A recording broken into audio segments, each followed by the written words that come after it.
आइए जी, तो आज की कहानी जो है एक स्टार पॉइंट से इंपॉर्टेंट शुरू करनी है। आपको इसका नाम लिखना है, बहुत इंपॉर्टेंट है। Determination of equilibrium income, underline करना है और आगे लिखना है डैश डाल के 3 सेक्टर। तो आज बहुत ही गंभीर चर्चा है, बहुत ही इंपॉर्टेंट चर्चा है एग्जाम के लिए, इस पर लिख लो 100%। तो इसका क्वेश्चन तो आएगा ही आएगा। अगर इसका क्वेश्चन नहीं आया तो मैं अपनी मुँह से मंडवा लूँगा, ये आपको गारंटी दे रहा हूँ, ठीक है। तो और मंडवा लूँगा, जीरो मशीन करवा लूँगा पूरी। तो इसका लिख लेना बिल्कुल, इसका तो क्वेश्चन 100% है ही, sure sure. Determination of equilibrium income 3 sector. चलो तो धीरे धीरे लिखना मेरे साथ, ठीक है। तो आप इक्विलिब्रियम वर्ड जो लिखा है वहाँ से एक एरो बनाना, और इक्विलिब्रियम किस किस को याद है, कौन बच्चा बताएगा। पहले तो 2 सेक्टर में हमने लिखा था पुराने लेक्चरों में। इक्विलिब्रियम कब होता है? हाँ वेरी गुड। तो लिखो जी AS इज इक्वल टू 80, ठीक। हाँ ये तो खैर हमें पता ही, तो यहीं से शुरू करना है। तो AS इज इक्वल टू 80। अब AS जो है, AS को मैं y लिख लूँ, y, तो ये भी कह सकता हूँ y is equal to 80। AS को y भी लिख सकते हैं, तो नेक्स्ट लाइन में आप भी लिख लो y इज इक्वल टू 80।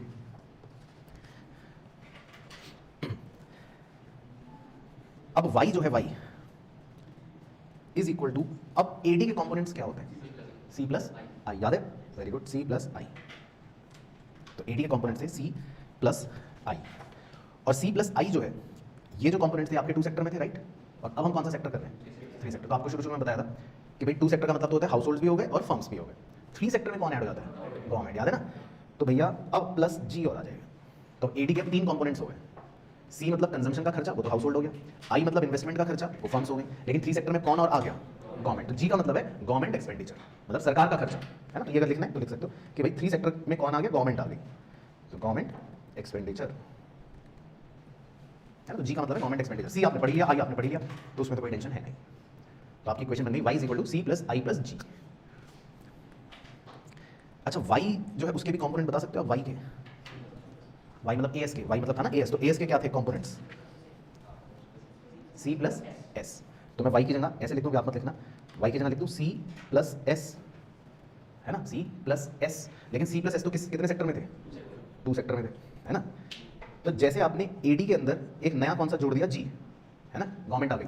तो AS के अंदर, Y के अंदर C प्लस S तो है, एक नया कौन आएगा गवर्नमेंट की तरफ से? गवर्नमेंट की इनकम, वेरी गुड, है ना, गवर्नमेंट की इनकम। उधर क्या आ रहा है? G का मतलब गवर्नमेंट का खर्चा, एक्सपेंडिचर। तो इधर क्या आएगा? गवर्नमेंट की इनकम। अब गवर्नमेंट की इनकम कौन बच्चा बताएगा किस चीज से होती है? टैक्सेस से। तो वेरी गुड, तो आपको लिखना है प्लस T, इसको हाईलाइट कर लो। तो 3 सेक्टर में ये आपकी मेन कंडीशन बन गई। 3 सेक्टर में, तो 2 सेक्टर वाली तो आपको पता ही थी ऑलरेडी। 2 सेक्टर वाली कितनी थी, एक बार उसको मैं ऐसे ही बना के समझा रहा हूँ। 2 सेक्टर की क्या थी जी, बोल दो अपने आप?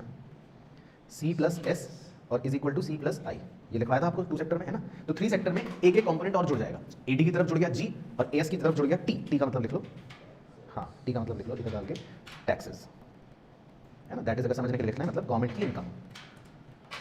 T का मतलब है टैक्सेस। हाँ और भी हो सकती है, लेकिन हम T लिख के टैक्सेस से काम चला लेते हैं। अब कीन्स कह रहा है कि बच्चा अभी भोला मासूम है, तो खाली एक T ही संभाल ले, कोई काफी है। अभी इस टैक्स से देखो आपके आगे पसीने निकलेंगे थोड़ी देर बाद। तो समझ गए आप, स्टेप बाय स्टेप प्रोसेस समझ लो। जैसी तकलीफ लगे मुझे तुरंत बता देना, जॉन साहब सही है, बिल्कुल कोई टेंशन तो नहीं हो रही। चलो तो पहले यहाँ तक ओके हो गया, ठीक है। तो पहले हम इतने का डायग्राम बनवा देते हैं, ठीक है। इतने का हम डायग्राम बना देते हैं, फिर फॉर्मूले को आगे ओपन करेंगे। तो आप इसका एक डायग्राम बना लो, ठीक है सर। तो आप बनाओ, हम आपका चेप लेंगे, ऑरिजिन। चलो तो मैं कर्व बनाऊंगा, फिर आपको बताना है वो कौन सा कर्व है, ठीक है। बताओ ये कौन सा कर्व है? तो इसको लिखना है S प्लस T। हाँ सेविंग सही सोचा, लेकिन सेविंग के साथ क्या और जोड़ना है? Tax, S plus T। फिर दूसरा कर्व बनाऊंगा, फिर बताना कौन सा है। ये खराब वाला बताओ, इन्वेस्टमेंट, वेरी गुड। तो इसको लिखेंगे I प्लस G। इन्वेस्टमेंट के साथ क्या भी जोड़ना है? G। तो बताओ इक्विलिब्रियम पॉइंट कहाँ है? जहाँ पर, हाँ 2 सेक्टर में था, सेविंग और इन्वेस्टमेंट जहाँ इक्वल होते हैं। तो यहाँ क्या बन गया? जहाँ S प्लस T और I प्लस G बराबर होंगे, मतलब ये वाली बिंदी काले रंग की, देखिए हाथ का निशान। तो यहाँ E लिख सकते हो, आप भी लिख लो E। और ये मैं आपको भी प्रूफ करके भी दिखा देता हूँ कि S प्लस T और I प्लस G को इक्विलिब्रियम कहते हैं। करूँ प्रूफ? पहले इतना बना लिया, तो देखो ऊपर आपने वो ब्लू कलर में कंडीशन लिख रखी है, सबको दिख रही है ब्लू कलर वाली। अगर उस इक्वालिटी को आप सॉल्व करो, थोड़ा सा सोचो कि आप सॉल्व कर रहे हो, तो LHS में भी C है, RHS में भी C है, तो C और C क्या हो जाएंगे? कट जाएंगे। तो क्या बचा? S plus T is equal to I plus G. तो बस यही इक्विलिब्रियम का आपका डायग्राम बना हुआ है कि एस प्लस टी और आई प्लस जी जहाँ पर इक्वल है उसको क्या बोलते हैं, इक्विलिब्रियम बोलते हैं। पहले इतना ओके हो गया। अब मैं तीसरा कर्व बनाऊंगा, फिर बताना वो कौन सा है। तीसरा कर्व है जी, ये है आपका y which is equal to, बताओ y का formula c plus S plus T. अब हम 3 सेक्टर में, ये ध्यान रखना आपको, c plus S plus T.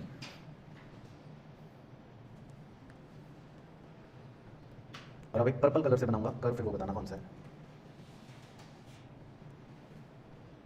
बताओ AD, और इसका formula c plus I plus ji.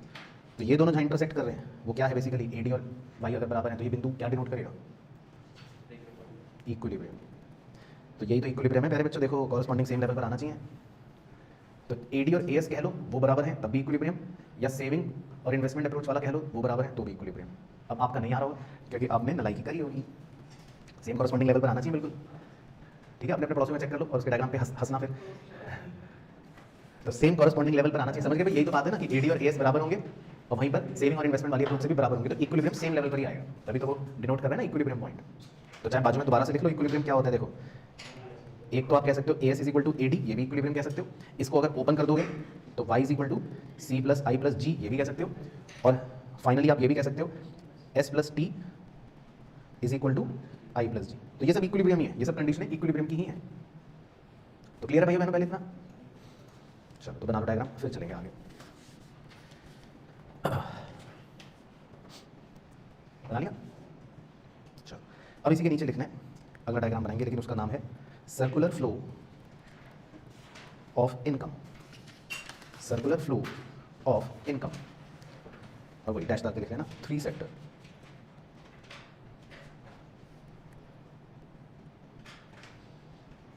Circular flow of income dash डाल के 3 सेक्टर। तो इसको हमें डायग्राम से ही समझना पड़ेगा, तो हम साथ साथ ही बना लेंगे। चलो तो इसमें आप बना लो हाउस होल्ड्स। तो एक सेक्टर तो हो गया जी हाउस होल्ड्स, फिर एक बना लो फर्म्स, फिर 5 किलोमीटर दूरी पर बना लो बैंक्स। बैंक्स मतलब फाइनेंशियल इंस्टीट्यूशंस।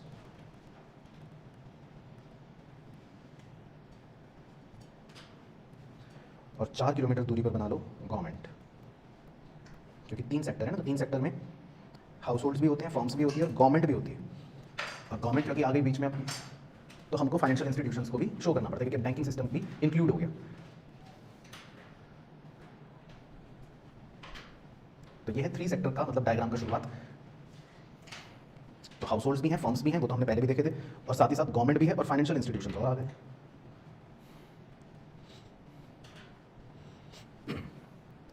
ठीक है, चलो तो अब कितनी स्टोरी याद है आपको ये बताओ। सर हमें कुछ भी याद नहीं। सबसे पहले क्या होता था, हाँ वेरी गुड, तो जो जो याद है वही बनाते रहो। तो हाउस होल्ड सबसे पहले फैक्टर सर्विसेज प्रोवाइड करते थे फर्म्स को, ठीक है जी, लॉक कर दी प्रोवाइड, है ना। फैक्टर सर्विसेज तो याद है, ब्रैकेट में शॉर्ट में लिख देता हूँ, लैंड, लेबर, कैपिटल और एंटरप्रेन्योर। फिर क्या होता था, वेरी गुड, इसके बदले में फर्म्स जो है हाउस होल्ड्स को फैक्टर पेमेंट्स प्रोवाइड करते थे। फैक्टर पेमेंट्स याद है ना, रेंट, वेजेस, इंटरेस्ट और प्रॉफिट, ठीक है। फिर फर्म्स अपना वो डब्बे डुब्बे बना लेते थे। फिर क्या होता था, फर्म्स ये गुड्स और सर्विसेज किसको देते थे, हाउस होल्ड्स को देते थे, वेरी गुड।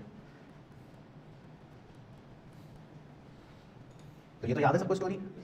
और बदले में हाउस होल्ड्स क्या देते थे, हाँ मतलब इसका पैसा देते थे, पेमेंट करते थे, मतलब जिसको हम बोलते थे कंजम्पशन एक्सपेंडिचर। तो हाउस होल्ड जो है बदले में फर्म्स को कंजम्पशन एक्सपेंडिचर मतलब पैसे देते थे।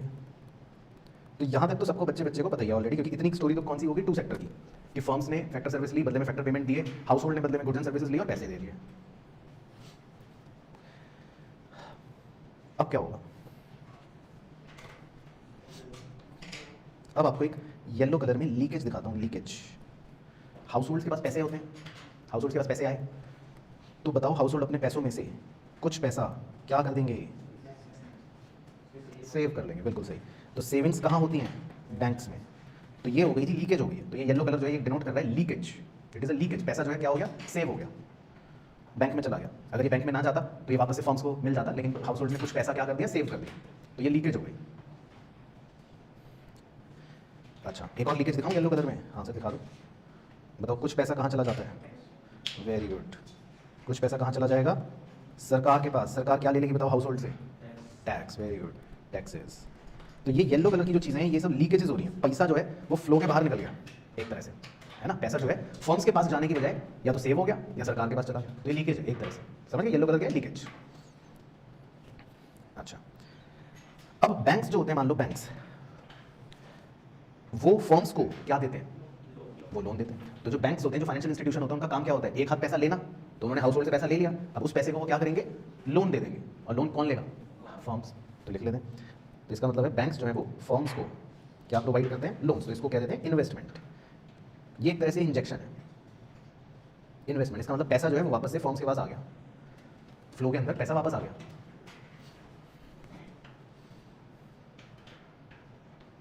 समझ आने सारे एरो का खेल? यहां तक बिल्कुल ओके? एक और इंजेक्शन दिखाऊं? मतलब सरकार भी फर्म्स को कुछ देगी। बताओ सरकार क्या देगी फर्म्स को? Very good, subsidies. तो ये भी एक तरह से इंजेक्शन है, पैसा जो है वापस से फर्म्स के पास आ गया। सरकार ने फर्म्स को क्या दे दी? सब्सिडीज दे दी। तो देख लो भाई बहनों, किसी भी एरो में आपको अगर डाउट है तो कृपया संपर्क कर लेना तुरंत प्रभाव से। तो क्लियर है बिल्कुल सारे एरो? कोई दिक्कत गड़बड़ तो नहीं है? ठीक है। अब एक मजेदार चीज दिखाऊंगा। अब देखो, सरकार हाउस होल्ड्स को कभी कभी कुछ पैसा देती भी है। सरकार हाउस होल्ड्स को पैसा देती भी है। तो दिमाग लगाओ, सोचो कोई एग्जांपल 12वीं से पढ़ा। सब्सिडी तो मतलब वर्ड थोड़ा प्रोड्यूसर के लिए कह सकते हैं। सरकार जो है वो हाउस होल्ड्स को पेंशन देती है, ओल्ड एज पेंशन देती है, या कहीं भूकंप आ गया तो खाने के लिए कुछ दे देती है, स्कॉलरशिप दे देती है। तो इन सब चीज़ों को कहा जाता है ट्रांसफर पेमेंट्स।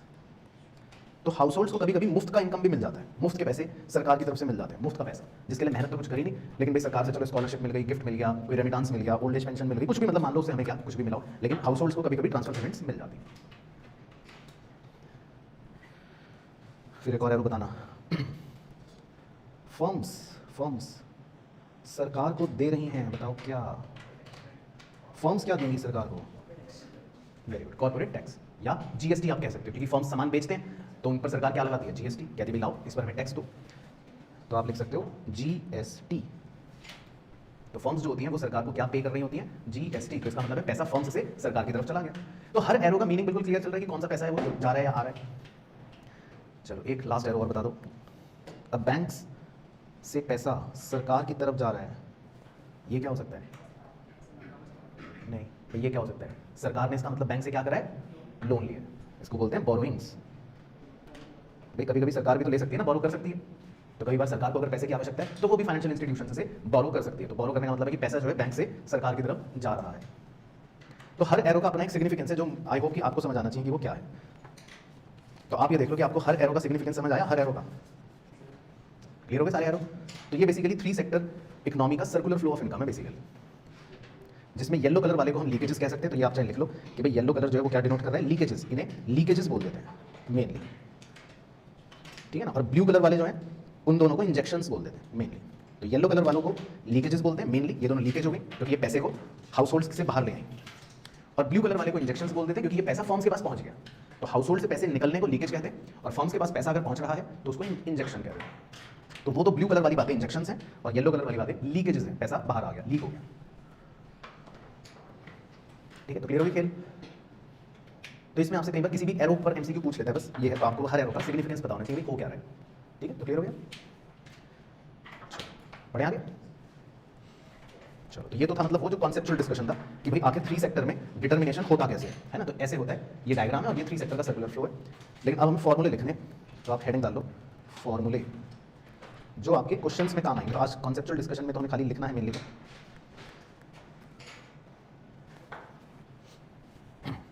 लिखो नंबर 1, चलो y इज इक्वल टू, सुनाओ दोबारा से ताकि याद हो जाए, आज याद करना है आपको, ये है मोटो। तो बताओ y is equal to c plus I plus G, मतलब इक्विलिब्रियम कंडीशन है ना। मैं लिख देता हूँ ब्रैकेट में कि क्या है ये? Equilibrium condition. y का मतलब as था ना, तो as is equal to AD, तो y is equal to c plus I plus G. अब इसके नीचे लिखना here c is equal to, चलो तो c का फॉर्मूला बताओ क्या है?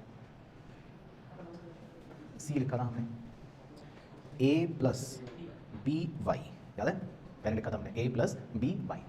बस वाई के नीचे आप छोटा सा एक डी बना लेना, वाई के नीचे छोटा सा डी बना लेना, क्योंकि यहाँ पर वाई का मतलब तो होता है इनकम, तो वाई डी का मतलब है इनकम जो डिस्पोजेबल है, जो आप खर्च कर सकते हो। तो वाई डी का मतलब क्या है? इनकम, लेकिन कौन सी वाली? डिस्पोजेबल वाली।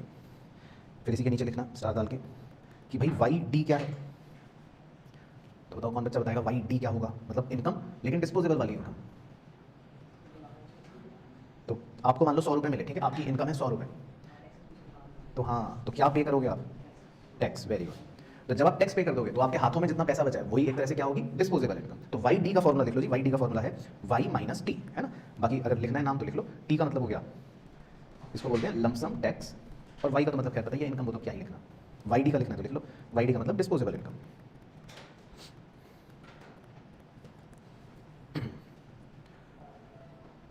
तो पहले यहाँ तक ओके, ठीक है। अब मुश्किल होता रहेगा तो अलर्ट रहना। अब जो आपने सी का फॉर्मूला लिख रखा है, तो मैं अब ऊपर वाली इक्वेशन में सी की जगह वो फॉर्मूला रिप्लेस करने जा रहा हूँ, ठीक है भाई बहनों। समझ गए कि क्या करूँगा मैं इस स्टेप में? सी की जगह जो सी का फार्मूला लिखा है वो रिप्लेस करूँगा। तो अपनी आंखों से पहले देख लो चाहे होते हुए। तो सी की जगह मैं अब सी का फॉर्मूला लिख रहा हूँ, तो मुझे बता देना कि आपके किसी के भी पेट में दर्द तो नहीं हुआ। देख लो भाई बहनों, ठीक है, देख लो भाई अपनी आंखों से बिल्कुल अच्छे से देख लो। मैंने ऊपर वाले मेन फॉर्मूले में बस सी की जगह रिप्लेस करके सी का फॉर्मूला लिख लिया, ठीक है। तो आप भी लिख लो।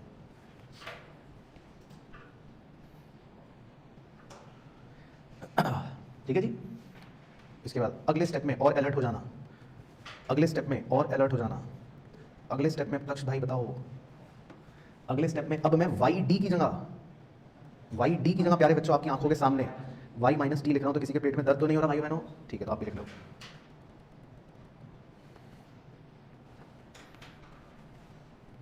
अब अगले स्टेप में ब्रैकेट ओपन करेंगे हम सब मिलके। कर दे ब्रैकेट ओपन, कर दो सर, तो कुछ भी कर दो, आपको कौन रोकेगा।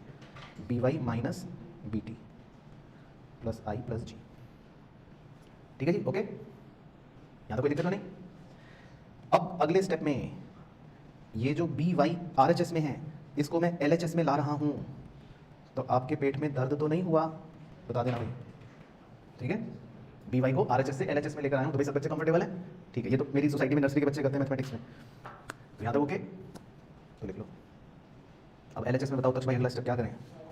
वाई कॉमन ले लेते हैं। वेरी गुड, देखो ये बच्चा होशियार है। वाई कॉमन ले लेते हैं एल एच एस में, ले लो आप भी। Is equal to A minus B T plus I plus G, ठीक है जी। और फाइनली ये फॉर्मूला घर से रट के जाना है, नहीं तो फर्रा बना के ले जाना जो आसान लगे। वाई इज इक्वल टू, आपको अल्टीमेटली ये फॉर्मूला रटना है। अब ये 1 माइनस बी जो ब्रैकेट है कहाँ चला जाएगा? आर एच एस में नीचे की तरफ आ जाएगा, डिवाइड हो जाएगा। तो 1 माइनस बी को आर एच एस में नीचे ले आते हैं और ऐसे लिख के दिखा देते हैं। तो अब आप ये देख लो कि भाई आपके किसी के भी अगर पेट में ज़रा सा भी दर्द या सांस ना आने की तकलीफ है तो बता देना। तो आपको ये फॉर्मूला फाइनली रटना है। तो अल्टीमेटली न्यूमेरिकल क्वेश्चन में आपसे वाई निकलवाएगा और आपको वो सारी चीज़ें देगा। तो बस आपको ये फॉर्मूला पुट करना है। तो मैं चाहता तो मैं सीधा लिखवा सकता था बच्चों की फॉर्मूला रट लो, लेकिन फिर आप मेरे बाल नोचने आते कि सर ये आया कहाँ से।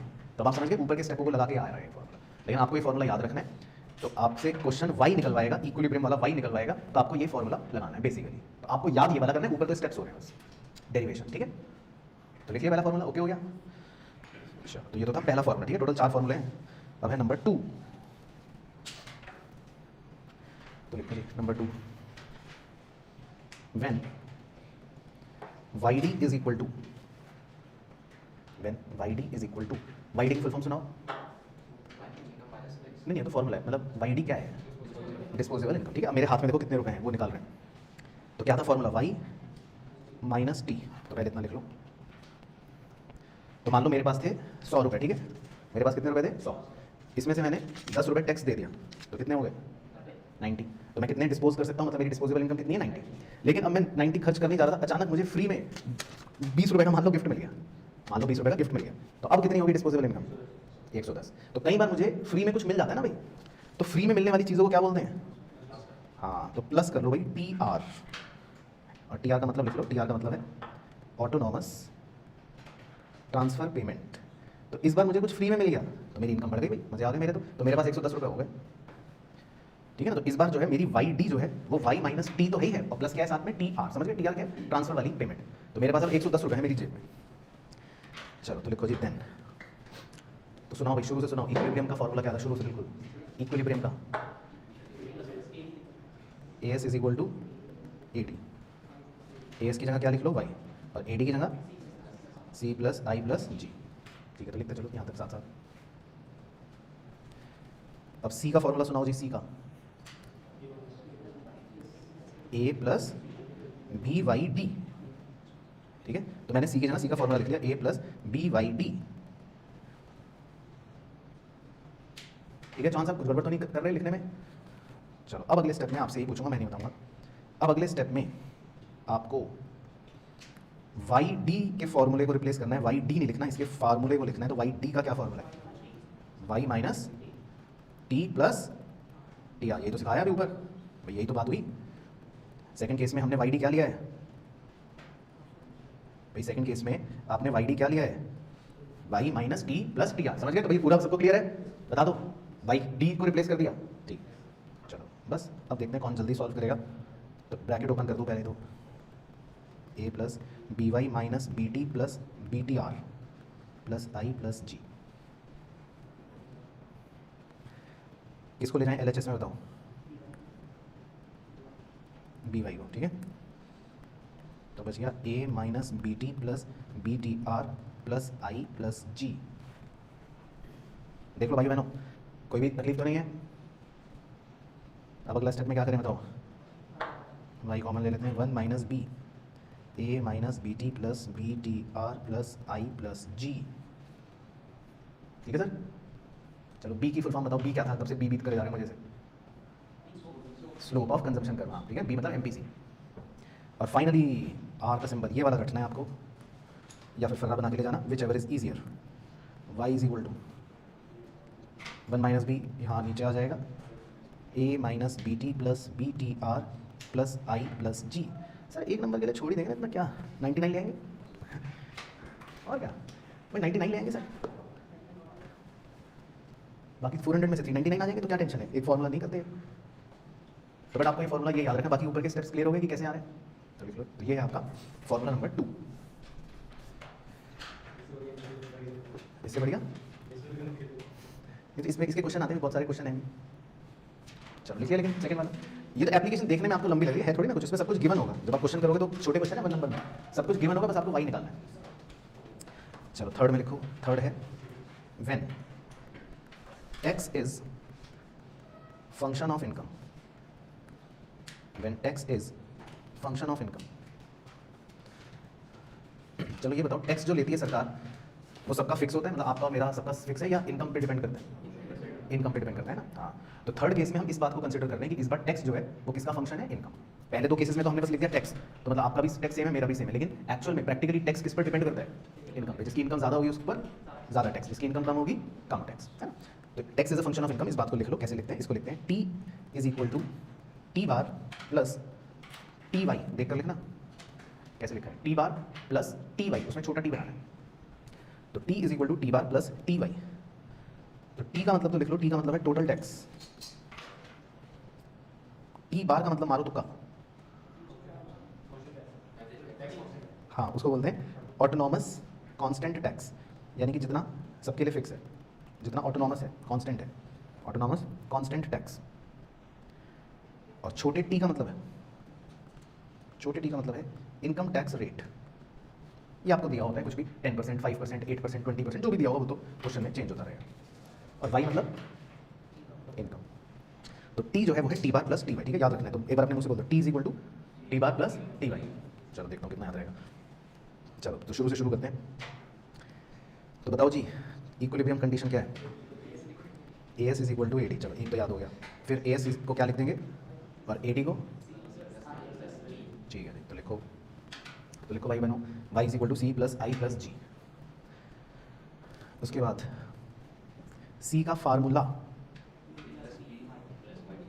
Very good, A plus B by D. ठीक है, तो सी जो है उसको रिप्लेस कर देंगे। तो क्लियर चल रहा है स्टेप यहाँ तक? सी को रिप्लेस कर दिया, बाकी प्लस आई प्लस जी। तो स्टेप क्लियर हो गया, सी को रिप्लेस कर दिया।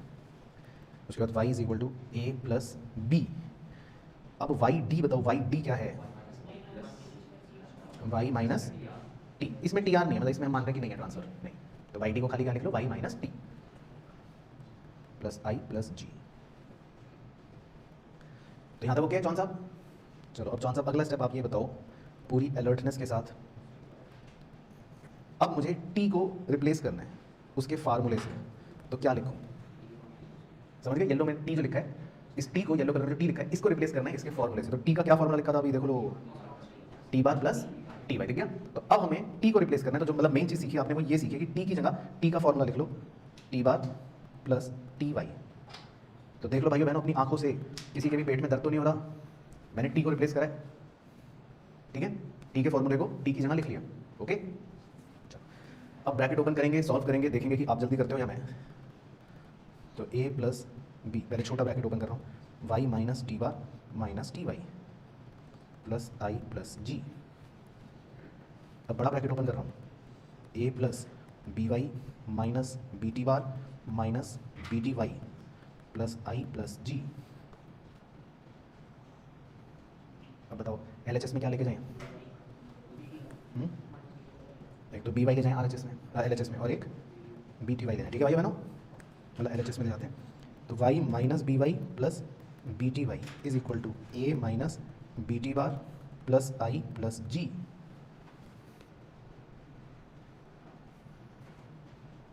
ठीक है सर। और अब y कॉमन ले लेते हैं, 1 minus B plus B T is equal to A minus B T bar plus I plus G. और अब फाइनली क्या लिख देंगे? y is equal to 1/1 minus B plus B T, और ये तो as it is A minus B T bar plus I plus G. तो ultimately आपको ये वाला फॉर्मूला रखना है या फर्रा बना के ले जाना, विच एवर इज ईजियर। तो आपसे y निकलवाएगा, तो ये आपका फॉर्मूला है। बट समझिए ना कि वो हो आ कैसे रहेगा। आप अगर ऊपर वाला को बस मेन याद रखना, ये तो सिर्फ डेरिवेशन अपने आप भी हो सकते हैं, लेकिन इसमें एक बड़ा अच्छा पॉइंट कवर करना है, तो वो मैं सिखा देता हूँ। ये जो पोर्शन है, ये इतना हिस्सा है ना, दोबारा से नीचे अलग से भी लिख देता हूँ कि खाली ये जो हिस्सा है 1/1 minus B plus B T is known as, ये पूछ लेगा आपसे तो MCQ में, खाली इस हिस्से को क्या कहते हैं? तो मारो तुक्का, सर हमें नहीं पता कुछ। इसे कहते हैं, लिख लो, ये याद रखना MCQ के अंदर, टैक्स मल्टीप्लायर। हाँ, इसको कहते हैं टैक्स मल्टीप्लायर, कि टैक्स जो है वो कितने गुना हो रहा है इनकम का, तो इसको बोलते हैं टैक्स मल्टीप्लायर।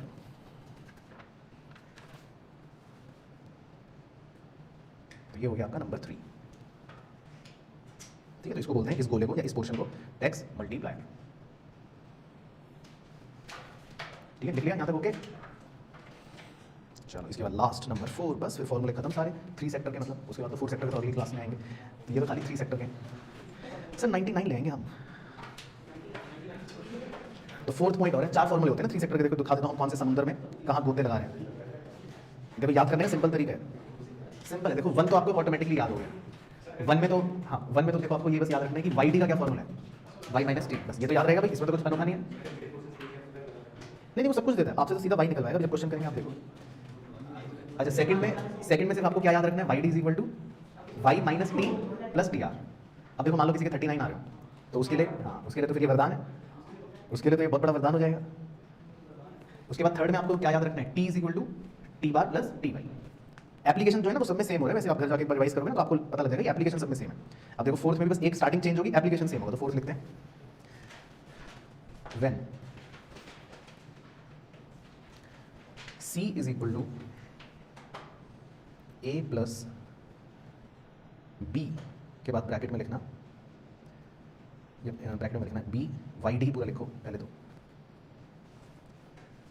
बस इस बार 4th में हम क्या कर देंगे कि Y D is equal to, बताओ कौन बताएगा, Y D is equal to Y minus T plus T R. हाँ इस बार आ गया ना, थर्ड में तुम जब पूछ रहे थे तब नहीं था, इसमें तो ये 4th बन गया। तो Y D is equal to Y minus T plus T R.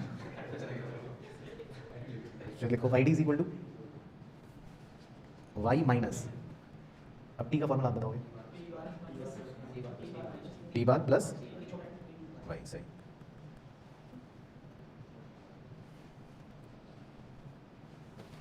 तो ब्रैकेट ओपन कर लो, चाहे Y D is equal to Y minus T bar minus T Y plus T R. तो इस बार हम वाई डी को इस फॉर्मूले से रिप्लेस करेंगे, ठीक है? इस बार वाई डी का क्या फॉर्मूला बनेगा, Y minus T bar minus T Y plus T R. ठीक है, तो ये ध्यान रहेगा, एक बार बोल दो अपने मुंह से, Y D is equal to Y minus T bar minus T Y plus T R. तो इस बार वाई डी को इससे रिप्लेस करेंगे। चलो तो लिखो जी, नाउ बताओ भाई equilibrium condition, A S is equal to A D. A S को क्या लिखना है, वाई, और ए डी को C plus I plus G. Very good, चलो इतना तो याद हो गया। सी को क्या लिखना है, वेरी गुड, इतना भी याद हो गया। तो देखा आप चैंप बनते जा रहे हो, तो आप अपने आप को अंडर एस्टिमेट करो, आपको आता है सब। अब आपको सी भी देखो याद हो तो गया, ए प्लस बी वाई डी, बस बस अब आपको क्या रिप्लेस करना है, वाई डी की जगह बता दो क्या लिखेंगे, ए प्लस बी। अब वाई डी की जगह वो पूरा चिपका देते हैं रिप्लेस करके, Y minus T bar minus T Y plus T R plus I plus G. बस हो गया, फिनिश। अब तो ब्रैकेट ओपन करना है और खेल मस्ती, और क्या, बस अब तो खत्म हो गई ना बात। अब तो खाली ब्रैकेट ओपन करके इधर उधर करने नाटक। तो पहले ब्रैकेट ओपन कर देते हैं, B Y minus B T bar minus B T Y plus B T R plus I plus G. अब बताओ किन किन को ले चलें LHS में, बी वाई और B T Y, A minus B T bar plus B T R plus I plus G. Y common ले लेते हैं, 1 minus B minus B T, A minus B T bar plus B T R plus I plus G. और finally आपको ये वाला रटना है या फर्रा बना के ले जाना, whichever is easier. Y is equal to 1 upon क्या बन जाएगा, 1 minus B minus B T. अच्छा प्लस होगा, ओहो प्लस भैया, प्लस LHS में वो वाला BT वाला प्लस कर लेना, प्लस प्लस, ठीक है प्लस कर लेना। LHS में चला गया तो साइन प्लस हो जाएगा, ठीक है। वहाँ सेकंड लास्ट स्टेप में LHS में साइन चेंज कर लेना ध्यानपूर्वक, into A minus B T bar plus B T R plus I plus G, ये एज इट इज रहेगा। तो बेसिकली आपका फाइनली वाई का फॉर्मूला ये बन जाएगा इक्विलिब्रियम वाई निकालने का। चलो ठीक है ना, तो बस तो आज तो खैर यही कॉन्सेप्चुअल डिस्कशन था, लेकिन हाँ इसको रिवाइज अच्छे से करना, इनके क्वेश्चंस का एप्लीकेशन जब देखेंगे तो आपको और अच्छे से समझ आ जाएगा, ठीक है ना। क्वेश्चन में तो सीधा वाई पूछेगा, वही लास्ट वाला जिस पे आर लिखवा रहा हूँ, वो सारी चीज़ें देगा आपको। वो तो मैं सिखाऊंगा कि कैसे पहचानना है, वो आपको ना हेडिंग बता देता है कि इस बार ये है, या कह देगा इस बार ये है, या कह देगा इस बार ये है, या कह देगा ये है। तो वो जो क्वेश्चन में जानकारियाँ देगा, उसकी जानकारियों से हम पहचान जाएंगे कि वो क्या कहना चाह रहे हैं। तो बस आप रिवाइज करके आना, आप उतना काम करो, बाकी टेंशन मेरे ऊपर छोड़ो, ये सवाल कैसे आएंगे। चलो ठीक है, तो बस इतना करना, वो इंपॉर्टेंट है बस, बाकी फिर नेक्स्ट क्लास में करते हैं।